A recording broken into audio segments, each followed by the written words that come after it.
Good morning. Today on Spotlight, an update on the heart of Detroit. How is it doing, changing, and what's on tap for the future? We'll get a bird's eye view from the man at the center of it all, Eric Larson, Chief Executive Officer of the Downtown Detroit Partnership.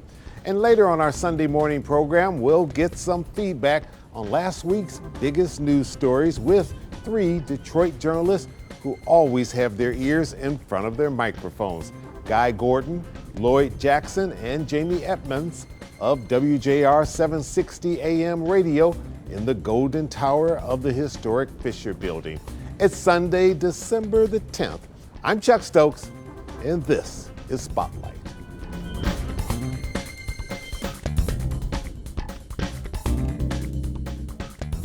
Eric Larson, good having you back on Spotlight. Everything's well as you're winding down this 2023? Yeah, Chuck, can't thank you enough. It's always an honor to be with you. And yes, it's been an amazing 2023. Things are well. You've had one heck of a year. It sort of kicked off when the weather was a little better in summertime, 20th anniversary celebrations, awards galore. Anybody that goes to the website, it's plastered right up there. #1 public space in America. Yeah, I mean, it's just incredible to think about the way our community has embraced these really important public spaces. And it's funny, Chuck, because it's not just our ability to say campus marches for anybody who hasn't watched it. That's what's gotten the award, but we got more than that. No, that's exactly right. And campus marches obviously was the granddad. I mean, 20 years ago, it was a gift by Etzel Ford and a bunch of others for the 300th birthday of Detroit. And it has done everything it was intended to do. It not only recreated the center of our city, but it also became this really great collector and connector of people. And that's what the 20th anniversary was. And that's quite frankly what USA Today recognized in terms of best public square. This is 3 years that we've been in that running, so it's really great to see. But we've got our friends at the Detroit Riverfront Conservancy. Riverfront also was awarded best riverfront in the country. So again, this is a community that really understands the value of these great public spaces. We have over 2,000 events annually in the 7 parks that we operate in the downtown. Most of those are all free. Are you feeling now that after all those years laboring in the vineyards, that finally the rest of the world, not just Detroiters and Michiganders, are recognizing what's special about this place in this city, a very historic city? Yeah, Chuck, I mean, you have highlighted the foundation that has been built. I mean, we're standing on some pretty broad shoulders, and it took a lot of time for us to get to where we are today, but there has never been a greater recognition of Detroit. I mean, Condé Nast magazine, best place in North America to visit. Right. Time magazine, top 100 places in the world to visit. So the world and a far travel list just came out and said we're one of the top places in the world. Yeah, and so should visit. No longer is it just Spotlight or Channel 7 that's touting the great things that we have here. But the rest of the country and the rest of the world is seeing that, and it's really fascinating. We've talked about this. The best way we can make sure that people understand the richness of our city is by getting them here. It's so hard to change perceptions. And so a lot of what we do at the Downtown Detroit Partnership is focus on how can we get more people, not just from our region and our state, but throughout the country and throughout the world, into the city. And it's not just the core of our city. The neighborhoods are vibrant. There's just so much history, so much architecture, and so much entertainment to be had in the city of Detroit, and we're changing perspective. The mayor and our county exec just announced 60-year historic low crime rates in the city of Detroit. That is a perception that has been really kind of negative for us, and the reality is it's not what people thought of initially. We have all 4 major sports teams in the downtown. We're the only city in the country. Within walking distance to each one of them. Yeah. Right. So you think about that. Earlier this summer, we had Taylor Swift come into town for 2 shows. First night, she's getting a lot of attention. She is. And Kelsey has benefited too. But no, she had 2 shows, and Ford Field, it's 60,000 people. But the first night she had 300,000 people. The second night she had 280,000 people. 500,000 people came to the downtown for a concert, and only 120 of them were inside the venue. So it's that kind of stuff, Chuck, that is happening in the city that really is unique. All right, we're going to piggyback off that in a second. We're going to take a quick little break and we'll come back. I want to turn your attention to the big NFL draft that's coming, as well as some of the other key events that are on the pipeline. Sure. We'll be right back with Eric Larson right after this.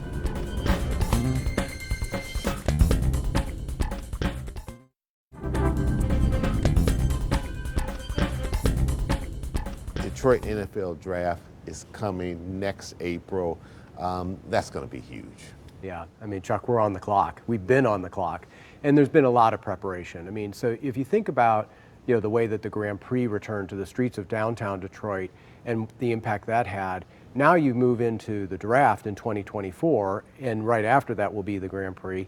We are going to have not only just a tremendous number of people in the city that haven't been in the city before. We were talking a little bit about changing perceptions, but we're also going to have 60 to 70 million people watching this broadcast on your channels. And so having the ability to communicate a message of why Detroit is where it is today and why it's a place that you should be and spend time in is never been going to be better than having the draft and our ability to focus on that. It's going to be on 4 different channels, including obviously ABC. So it really is an important. And we're happy it's going to be here. I know, but it also has given us an opportunity to work very closely with the city and with our partners at Visit Detroit to really think about what are some of the long-term improvements that an event like this allows us to make, so that in 2027, when we have the Final Four coming to the city, we already have a lot of the infrastructure improved so that we can make sure we're making the best first impression. Our public partners, our private partners, and ultimately our foundation partners have really recognized this as a unique opportunity for us to tell our story. So lots of different improvements. For the Downtown Detroit Partnership, in partnership with Visit Detroit, we're looking at not only activating the footprint, which will be right there in Campus Martius and extend down to the river, but also the other 7 parks. So Grand Circus Park, Capitol Park, Beacon Park, Harmony Park, all of those will be activated with whether it's a unique tailgate for visitors from outside. The other thing that's really interesting, Chuck, is we've got 8 teams within a 500-mile drive radius. So we're going to have people show up in a way that they don't show up in places like Las Vegas. Right, because we aren't isolated. That's right. We're in the heart of the Midwest, and people can get in their car in 4 hours from Cincinnati, Cleveland, and other places. They can be here. Yeah, and so we're going to do a lot of really, really unique activations. I mean, we've been talking, obviously, with your team about how do we make sure that the local segments are highlighting things that we want to make sure people recognize about us. But also, it is all about the fan experience when they get here. And obviously the NFL is going to really focus on that fan experience within the footprint.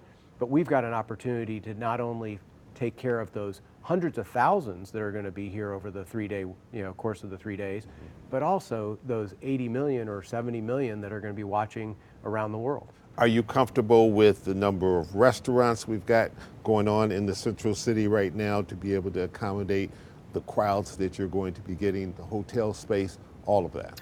Well, you probably heard from Claude, we never have enough hotel rooms. No, but he said they're going to stretch it out. He doesn't mind if they stay out in Sterling Heights as long as they come down. Well, and the reality is an event like this, has such an impact on the whole region's economy. And that's really what we want to do, is make sure that it's not just about the core of Detroit. It's about all of Detroit, and that's why we're reaching into all 7 districts.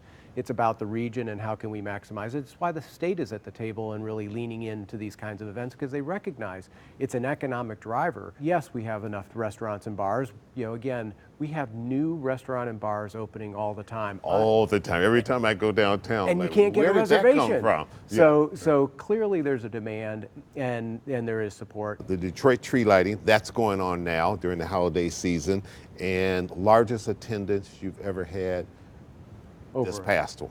Over a 20th anniversary again of the tree lighting. Great partnership with DTE. Obviously we partner with you on the broadcast. Right. Incredible viewing. 105,000 people showed up in person for that tree lighting on a Friday night. Beautiful night. It has become really the kickoff to the holiday season for the city of Detroit. And then we follow that by opening the rink at Campus Martius presented by Visit Detroit. And we have never seen more activity on the rink. Mary Barra, chairwoman of GM, saying her employees have to come back downtown to the Renaissance Center starting in January, 3 days a week, Tuesday, Wednesday, and Thursday. That's good news to your ears, right? Yeah, I mean, with all due respect to those that have gotten comfortable at home, God bless her, because we need more of the corporate community really making sure that people are coming back. It's important for our economy. It's important, obviously, for the office buildings and the space and the landlords that that own those buildings. But most importantly, it really is important for that activity, that sense of community in the downtown. And we're not exclusive. It's any downtown, large or small. We need to have that office worker. We're at about 55% of the return to work population currently. And the more that people come back, we know it's never going to be 5 days. But this flex work and being consistent with the flex work allows the small businesses to be able to schedule and plan. All right. Eric Larson, thanks so much for coming in. We'll get you back. We've got a lot coming up next year, but appreciate you coming in. Appreciate you too. Happy help holidays. wrap this year up. And coming up, we'll sit down with that morning anchor team, early morning anchor team at WJR 760 AM. We'll be right back. Stay with us.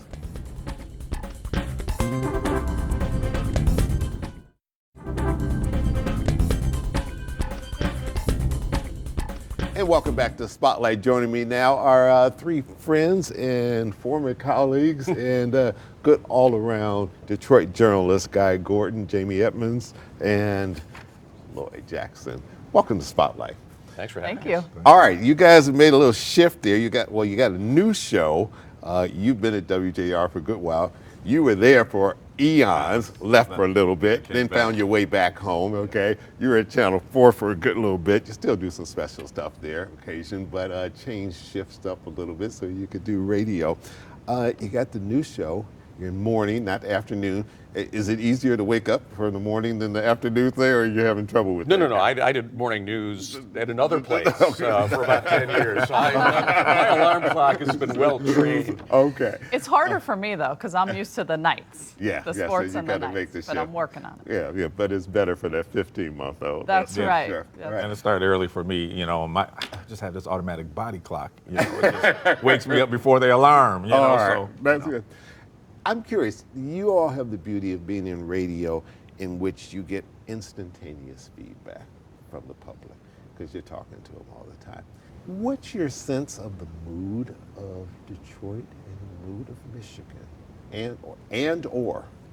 Well, I'll start with Michigan. I think it's fractured. I think we're politically more fractured now than we have been in a long time because we have new leadership in Lansing and it's an across-the-board sweep. So I think there's a lot of folks that are highly disrupted. We've seen some, we've got this population commission that is now talking about giving incentives to people to move to Michigan.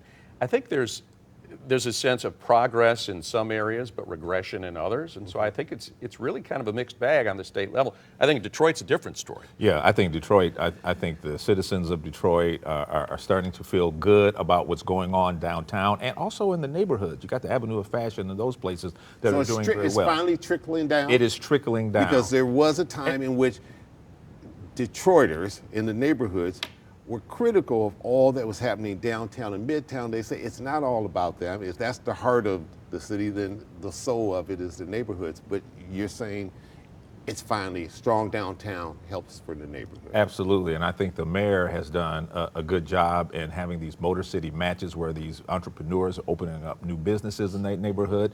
Plus, downtown is bustling right now, and I think people are starting to feel safer. I think the chief of police is doing a fine job. There's a lot of things coming up that he's going to have to deal with. Yeah, they got a lot of big stuff a lot of coming big up. stuff, but I think they'll be ready for it, and I think the citizens are ready. You were telling me off camera about something Tom Barrow said years ago. Yes. For those of us old enough to remember Tom Barrow. Tom Barrow was running against Coleman Young. I was covering Tom Barrow, and this was back in the late 80s, and he was downtown, and he said, look at this downtown area.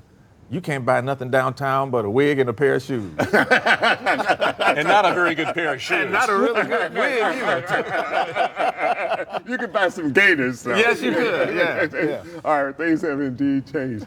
Jamie? I would say just quickly for this answer here is that good news is traveling, because I have friends from college that live all across the nation. One of them bought property in Michigan up north because they heard how great up north is. And a lot of them want to come visit me in Detroit, in Michigan, to see it because it's trickling out. And some New York City friends too have come. So the word is out. Also, pre-pandemic, you know, there was a lot of justifiable soul searching about, is this downtown really for everybody? Because you would go into restaurants and you'd see most of the same office workers and white folks that you saw maybe in the 80s or 90s. That's not true anymore. I don't know what happened during the pandemic, but it's a lot more diverse downtown than it used to be.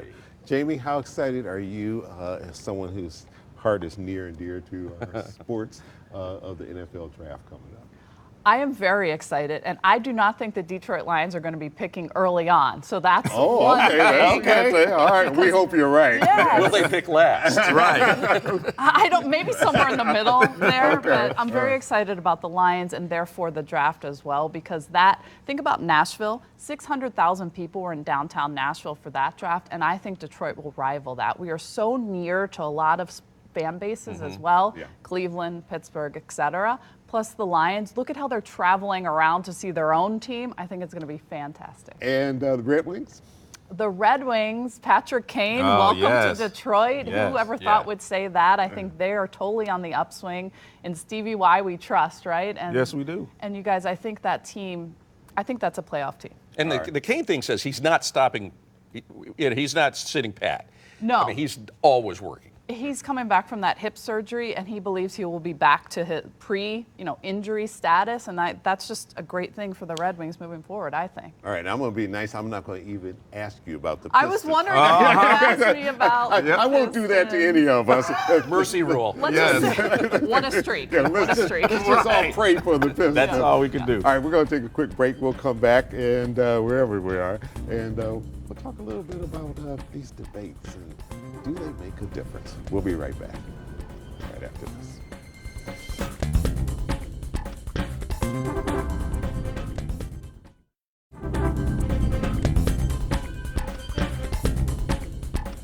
And welcome back to Spotlight, talking to the early morning crew at WJR 760 AM. You can catch them every Monday through Friday, 6 a.m. until 9 a.m. And the great diversity that they bring to the Golden Tower of the Fisher Building. We just had the latest round of debates. Some are calling it a free-for-all food fight. What's your take? You and I have moderated debates together. Yeah, but we know what a debate is. We've never moderated debates quite like these debates. Well, we did have the one with Jeff Feiger, which was pretty interesting. Yeah, that was pretty lively. Forgot about that. Are these debates making a difference in this very partisan political atmosphere? Oh, I think Nikki Haley has been a clear beneficiary of the debate. So she went from low single digits, and she now, in the new Wall Street Journal poll, is at 15%. She is number 2. And clearly the front runner, because everybody was attacking her. And that's usually a sign of who they sense is the front runner. But the problem for them is, and if you look at DeSantis and Nikki Haley combined, they've got 29%. Donald Trump has 59%. So even if they were to make a compact and say, bygones, we're going to run together as a new ticket for the new GOP, they still would be 30 points behind Donald Trump. I think she is showing herself to be more of the moderate of the party in terms of if you're looking at Ron DeSantis or you're looking at Donald Trump. She seems to be more moderate, especially with her take on abortion, how she said maybe we shouldn't all be so divisive about it. So to me, moderates are looking at her a little bit more because of these debates. But also kind of an establishment Republican in terms of being a national security hawk, too. Correct. Maybe more old school. Yeah. And not talking about, Donald Trump, who was the person who's not there, but who was there. Right. And Chris Christie saying, listen, you guys got to be able to, let's talk about this guy and say, whether he's not fit or is he fit, and they won't talk about him. And he says, you have to. Donald Trump, I thought that was an interesting point at last night's scrum, was that Donald Trump will be older than Joe Biden when he entered the White House in 2021. I don't think they can use age when it gets down to the general. They're both going to be kind of old. It's probably something both of them will run from. Yeah. Right. Don't look at the sell-by date. That's right. Yeah. Taylor Swift getting time. I'll take this, Newsmaker. guys. All right. Taking newsmaker. Time Newsmaker Person of the Year. Shows up at the Kansas City Chiefs game. Is she changing the viewership Yes. of football? Yes, And is that good or bad? The Time Person of the Year is someone who's just been influential throughout the year. And with her tour and with her showing up at all these Chief games, and people who never watch football are watching just to see her, that's influence in my book. And yes, there are wars going on and there are very serious things happening in this world. But why can't you have, a little lighter Person of the Year who really promotes inclusiveness? And, she's lovely, I think. So I say kudos. Also to good for her. the economy. And if it's about impact, would we have protested if they put the Beatles as the People of the Year in 1964? No. They were cultural change agents. Yeah. She is putting fannies in seats in theaters In where movie first-run theater, movies yeah. are Right. dying. Yeah. After they spent a bunch of money watching her tour. And raking in the cash. Yes. All right. Final thing we have time for, on a serious note, Lloyd Reverend Charles Adams, Hartford Memorial Baptist Church. His services will be coming up this week. Talk briefly about the impact that he had. I remember years ago, Ebony Magazine listing him as one of the 10 greatest preachers in America. And at that And he time, if was. memory serves me right, out of 10 across the nation, Yes. 2 of them were from Detroit, Charles Adams and Reverend Frederick Sampson at Tabernacle. 50 years in the pulpit, past NAACP president. He was a giant in the community and across the country. And what I loved about him, he knew so many languages. Yeah. And he would always, he would give that sermon and he would say thank you in about all those 40 different different languages, and he was amazing. But not only was he a great preacher, but Hartford did great things in the community, and he was a great community activist as well. He's going to really be missed. Yeah, Great man. it's going to feel kind of like the Rosa Parks, Aretha Franklin Yes, type of absolutely. funeral in this town. Yes. All right. Guy Gordon, Jamie Edmonds, Lloyd Jackson, thanks so much for coming in. Best to all of you in 2024. Merry Christmas. Believe it or not, Same. we are Merry winding Christmas. it down. Happy New Year. Yes, we are. All right, and best of luck with your show. Thank you. And I'm Chuck Stokes. We'll be back next week with more newsmakers in the spotlight. We hope you have a great week.